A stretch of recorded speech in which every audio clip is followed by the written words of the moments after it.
We continue now at the top of Daf Yud Ches Amud Aleph in Meseches Bava Kamma. This is Bava Kamma Daf 18a. On the previous Amud, the Gemara asked, let's say an animal kicks a vessel, and the vessel doesn't break immediately, but it rolls a little and then it breaks. So do we say that's considered damage from the body of the animal that would pay Nezek Shalom, or do we say that's like Tzroros, because we follow the moment that the vessel actually breaks, and we say only pay Chatzi Nezek?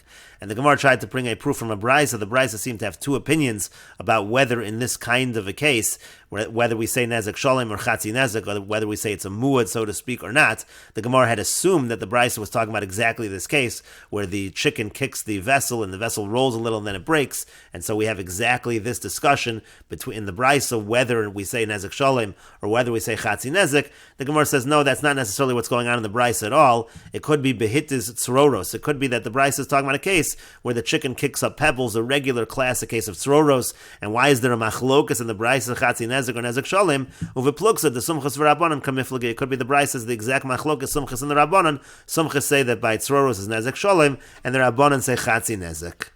And the Gemara continues, Tashma, coming here a proof from the following Brisa. This is the Brisa we quoted on the previous Amud. Tarnagolin shoyu mechatatin bechevel deli. Let's say the chickens are pecking at the rope that's attached to a pail. V'nifsak hachevel v'nishbar hadeli, and the rope snaps and the pail breaks. Mishalmin nezek shalom, they pay nezek shalom. So shmami no basar meikar azlinan. Shouldn't we see from here that you follow meikar, you follow what happened at the beginning, meaning it's an identical kind of case. Just like when a chicken, let's say, would kick a vessel and it rolls and it breaks. So that's the same thing over here. You're causing the rope to break and then the vessel breaks because it falls. So that's the same thing, and it seems you're paying nezek shalom. It sounds like we're following basar meikara. The fact is that the chicken directly with its body, it was pecking at the rope. And the Gemara says it's not necessarily a proof. Tirgama chevel. You can say that this brisa, when it says nezek shalom, you're paying nezek shalom for the rope that broke. We're not talking about the vessel at all. But the Gemara says v'chevel meshunahu. But the Gemara says, 1 second, the rope, isn't that a strange kind of damage? It's not normal for a chicken to eat a rope anyway, so it should be like Karen, you should pay chatzi nezek. And the Gemara says to that, the most belisha, the rope was made disgusting because it had dough on it, and the chicken was actually pecking and eating at the dough. That is considered normal. That's why you pay nezek shalom. But the Gemara says, nishbar deli katani, but it said in the Brisa that it's the pail that broke, and so therefore you are paying for the pail nezek shalom.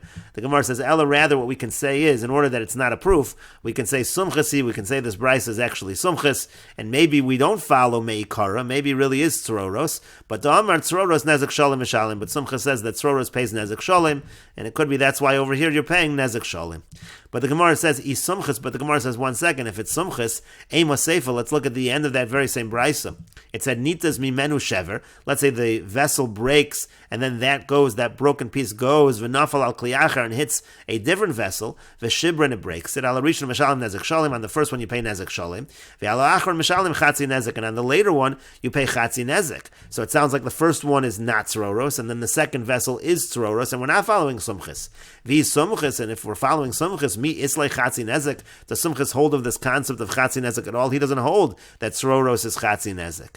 V'chiteva. Now maybe you'll try to say, maybe you'll answer, shani leila sumchas bein nezek kocho lekoach kocho. Maybe sumchas makes a distinction between damage by his force, meaning a regular case of tzroros, and then koach kocho, which is the force of his force, meaning one step removed. Let's say that tzroros hit a vessel, and then the vessel hit something else. Maybe that something else would be chatzi nezek according to sumchas, and then maybe we could interpret this brisa that over here where they're pecking at the rope, so the first vessel is going to be considered tzroros, nezek shalom according to sumchas, and then the next vessel is going to be considered tzroros of the tzroros, koach kocho, and maybe that's the explanation of chatzi nezek, but that's not such a simple explanation, because that's a question whether koach kocho, what's the halacha according to sumchas.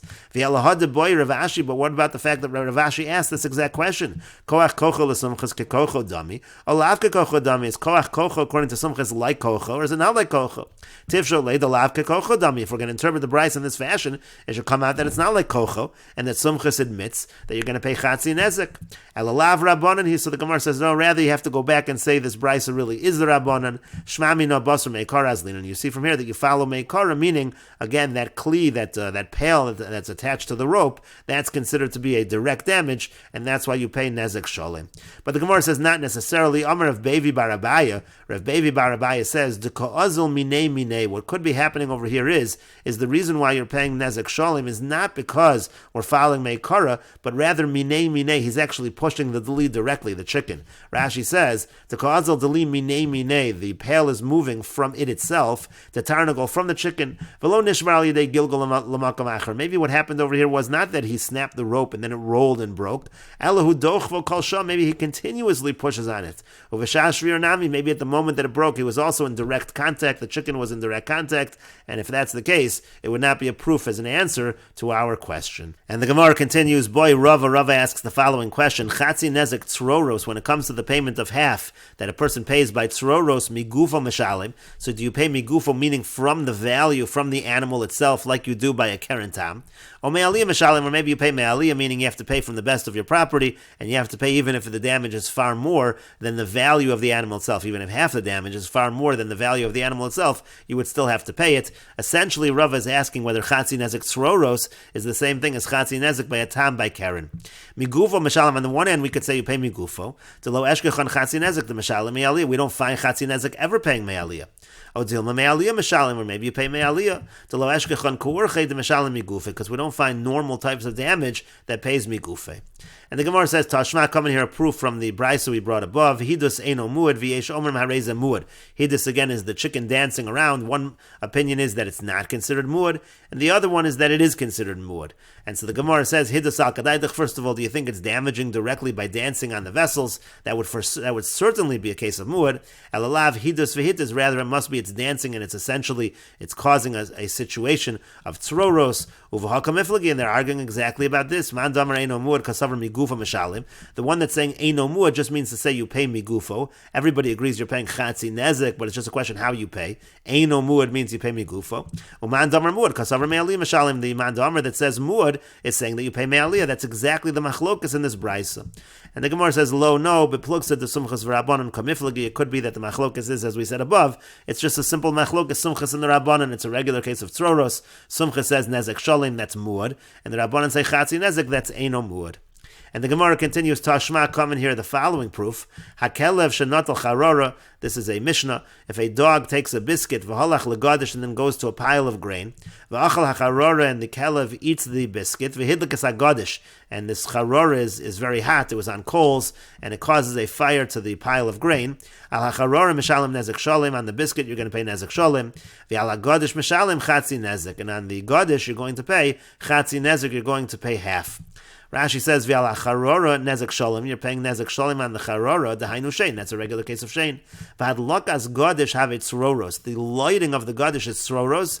Te'enu alakocho. It's essentially a case of the force of the animal. Shumeniach kana gacheles. He puts the gacheles over here. He puts this coal, this burning coal nearby. V'holich v'dolik l'malkam acher, and that causes the fire to go to spread to other places. V'amasnisani b'pirkin. This is a mission in the parak, and so the point here again is exactly this case. You have a situation of direct damage nezek sholim, and you have a situation of tzroros, which is chatzi nezek. And so the Gemara says, my time, and now what's the reason? La misham dahavalu tzroros. Isn't this a case of tzroros? Betani Allah, and there's a brisa on this mission that says mishalim chatzi nezek migufo, that the chatzi nezek is paid migufo. So you have a direct proof from the brisa that's on this mishnah that the payment of chatzi nezek by tzroros is migufo. But the Gemara says v'tizbra, but is that really logical?